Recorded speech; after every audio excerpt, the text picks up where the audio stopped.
From hanging razors in trees, to building electric dirt bikes, to crashing scooters, to building race cars, to customizing four-wheelers, it's about time we bring it back to where it all first started. A freaking clapped out two-smoker. We finally got our hands on a two-stroke. What's up, everyone? Welcome back to another video. Boy, do we got ourselves an exciting one today. Straight from Marketplace. I have yet to hear this bad boy run. Kind of taking a gamble on this one because no one's passing me up on a good deal. Let's get the bike off the truck and see what we're working with here. Dude, there's literally a snake over here. Let me grab some equipment here, boys. We picked up a full-blown snake. Where did this puppy go? Bad news, it escaped, but I guess we'll add a snake problem here to the issue. Bro, this place is a full-blown circus. My friend let me borrow these ramps, and well, I see why he wasn't using them. They're slipperier than hell. So sketch. I'm really excited to see if we can get this bike running, but by the looks of it, I really don't know. Boy, that was bad. I don't even want to see the comments of me unloading that bike. It's been so long since I've had a two-stroke. I didn't think I'd ever say I miss mixing gas and fouling plugs, but boy, the memories are coming back. We got our work cut out with this one. After a quick evaluation, I noticed we're missing quite a few crucial parts here. Starting off right off the bat, we do not have a spark plug. Everyone knows the engine is not going to run without a spark plug. Then we jump over here to the carburetor. I noticed that there was no fuel line on the bike, so I did put a fuel line on it. I turned the petcock on, and then it just started dumping fuel everywhere. We still got gas pouring out. What is going on here? And well, the driveway took quite a hit with that one. I disconnected the carb and pulled the bowl off, and boy, that's where things become a little bit questionable. This right here is pretty much how I found it. The float is just freely laying in the bottom of the bowl. Along with this piece, I believe it's called like a valve nipple. So pretty much all we're missing here is the pin for the float, but I just don't understand why the float would just be in the bowl and the carburetor fully assembled on the bike without the pin in the float. So that kind of gets me thinking, what else on this bike is fully assembled but also missing? So I figured we should probably dig a little bit deeper, and upon further digging here, I noticed we are indeed missing an air filter. So I don't know if this one's actually going to start, but I guess a deal is a deal until you realize it isn't. The spark plug, the float pin, and an air filter is pretty much the main things here, but we do have a bunch of small things. Starting off, this caught my attention right off the bat. Who in the heck installed this grip donut? It's on the inside of the grip, so it's literally doing nothing. Then if we jump over here to the throttle assembly, what in tarnation is that thing yoked the whole way back for? Practically like a thumb throttle at this point. Then what's a clap dirt bike without some shorty levers? Good old wobbly fender. And then I just noticed we're actually missing the radiator fins on the left side. Another shorty lever, and boy, did that grip take a hit. Oh, yep, it's a spinner. A little more twisting, and yep, gotta love the quick release grips. That's gotta be one of the best mods on the bike. Now that the bike made it home, I'm not real sure why I bought this junk, because this thing actually looks clapped. Let's hope we can actually get this thing running. Chain and sprockets, well, they're there. And surprisingly, the tires are actually pretty darn meaty. I mean, that front looks practically brand new. Actually, the crazy part is I actually found a price tag on this wheel. So I don't know if they bought it at like a yard sale or an auction or maybe eBay. It's made by Moose Racing, so it's not the original one, but they must have just put that on the bike before they sold it. The only thing clean on this rear wheel is the Fox sticker, and I mean, that's got to add at least what, 100 horsepower or so. We do have a sweet FMF Gold series on this bike with a massive dent. I mean, what did they hit? It had to have been something hard to put an actual crease in there like that. Then if we jump here to the back, I believe that's just the original Honda silencer. Then of course we have some missing bolts here and there, and we're missing a bar pad cover. You can't tell me that shifter's not cooked. And what, did P. Diddy oil this bike up? Oh no, we're safe. It looks like it's just the header leaking a little. But we'll have to put some attention to that. I know, guys, the bike is definitely a rough one, but trust me, we got it for the right price. It was actually a good enough deal that I was willing to risk it to see if it was a good deal. And if it isn't, well, we're not out too much money. Luckily, we do have something called editing, so I actually have some of the parts here today. Right here should be exactly what we need to see if we can get this Honda CR250 actually running. And if we can't, well, we're gonna have quite the shopping cart, because that means we're gonna have to start ordering engine parts parts too. Actually, I don't even know if I want to tear into another engine because we have quite a few projects laying around here and a whole house to renovate. I don't really think I have time to do a full dirt bike rebuild. So fingers crossed, let's hope this engine actually starts and then we'll go from there. Some of these OEM parts from Honda is actually insane. Don't worry, we didn't go that route. I did go the aftermarket route, so I hope we don't run into any issues. We do have a new set of floats, a new valve nipple, and what we really need is our float pin. I did order a full Tusk carburetor rebuild kit, but we're not gonna put everything in there until we actually see if this thing runs. If you never messed with the carburetor before, it's actually fairly easy until you start messing with like the jetting, then that's where I start to struggle. I'm over here trying to act precise and stuff because, well, if you think I know what I'm doing, you're getting the wrong impression. Last time I touched a carburetor, my lawnmower blew up.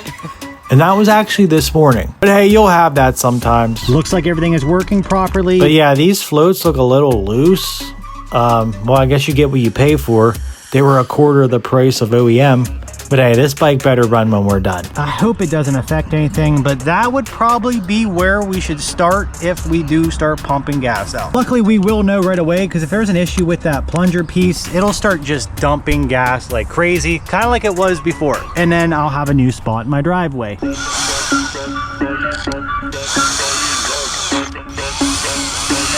Holy. Let's double check and make sure everything is working properly. It looks like the throttle works. Now let's get this carb back in the bike and hopefully see if this thing fires up. This carb is a real pain in the butt to get in and out. It is so tight between the engine and frame. Let's hope I don't have to do this again. And then we have the air box, but is there really a sense in connecting that back boot? Because we don't even have an air filter. There, I'll slip it on, but I'm not putting the clamp on yet because this may have to come all back apart. The carb's all mounted. Now it's time for the spark plug. Righty tighty, lefty loosey. Let's spin that in and let's snug it up. And definitely don't forget the spark plug boot. I did that once or twice back in the day. Now all we have left is the fuel line. We'll know here in a second when we turn this petcock on whether we have float issues or not. All right, come on, get on there. Okay, and well, here goes nothing. Turn the petcock on, the fuel is running, and is it leaking? Looks like we are good to go. Well, so far no leaks. Let's tuck these hoses down, and we still don't have any leaks. So guys, I think we're good to go.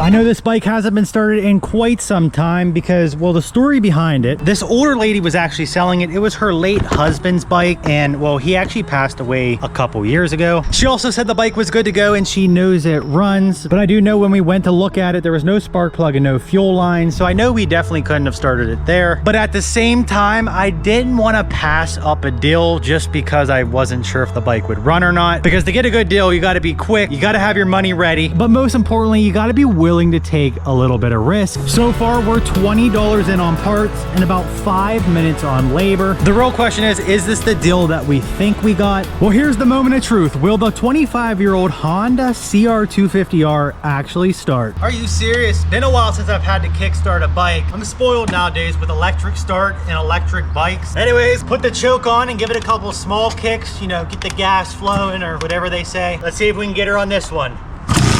Almost. I definitely heard something there. Ah, the foot. These are not the right boots to be kicking a dirt bike in. And just like that, boys, the bike is alive. We better let the bike warm up for a minute because who knows when the last time this bike was even started. And the sound of a two-stroke does not disappoint. I swear we're in neutral, but the rear wheel is really spinning here. Well, what do you say? Let's give it a couple revs.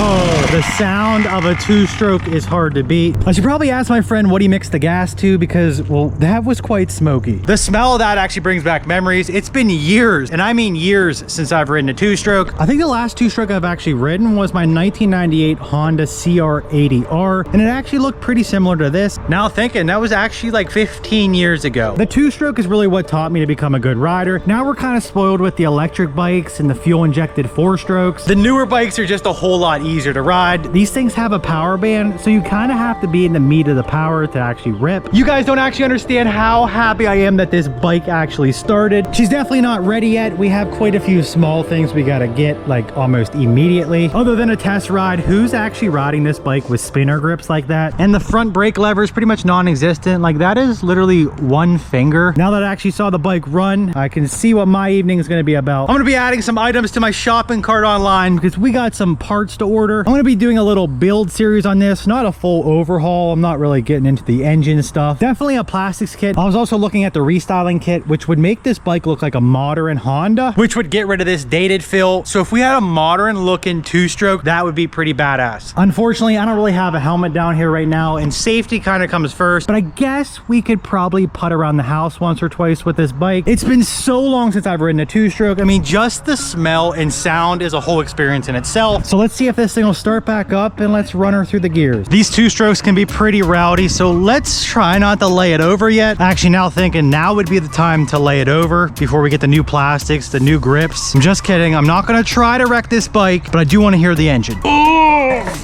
I mean, it's definitely a lot lighter than my 450, that's for sure. Man, the seat is quite comfortable. Who the heck installed this throttle? That throttle was so out of whack. When I first saw that throttle, I was like, I hope they didn't touch too much on the bike because, well, by the looks of it, they don't know how to work on things. First start, baby. Boy, we may have got a deal of a lifetime here.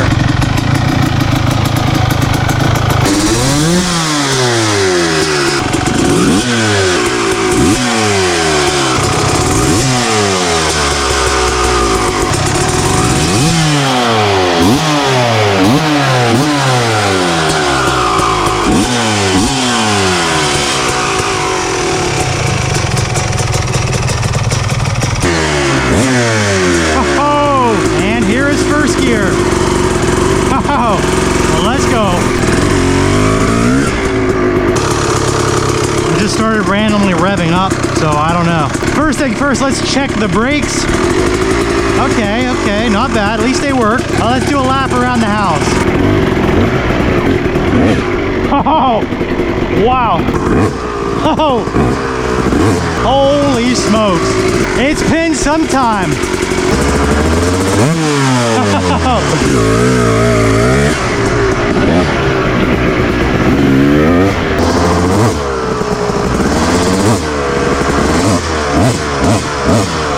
Oh, maybe a little hole shot wouldn't hurt, huh?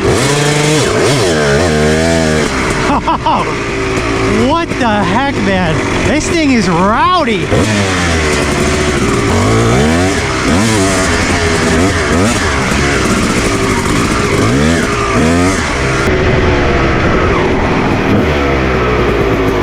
Oh, what do we do there? The levers are pretty weird with just like one finger, maybe two finger on the clutch, one finger on the brake. Need to get levers on this thing immediately. Oh, I almost forgot. We are not currently running an air filter. You don't need an air filter.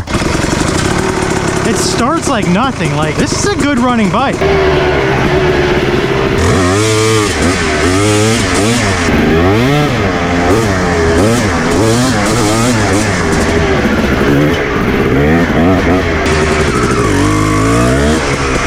Oh, wow, this thing's nice. This is money well spent right here.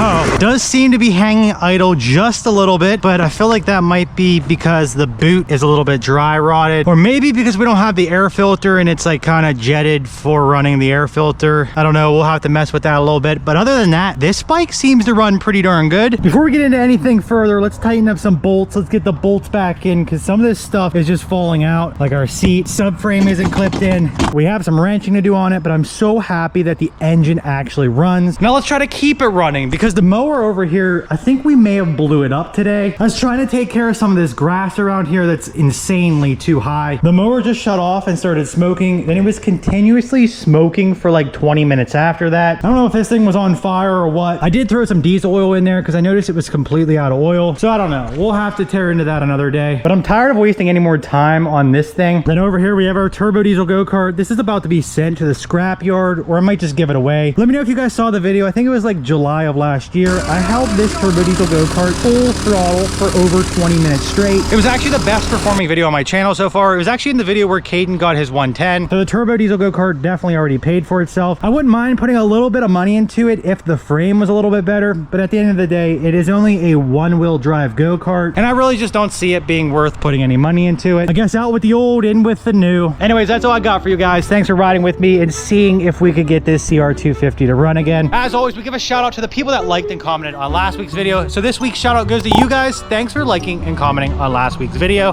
Make sure to give this video a thumbs up and let me know in the comments what you would have paid for this 2000 Honda CR250R in the condition you saw it. We'll catch you guys in the next video. Peace.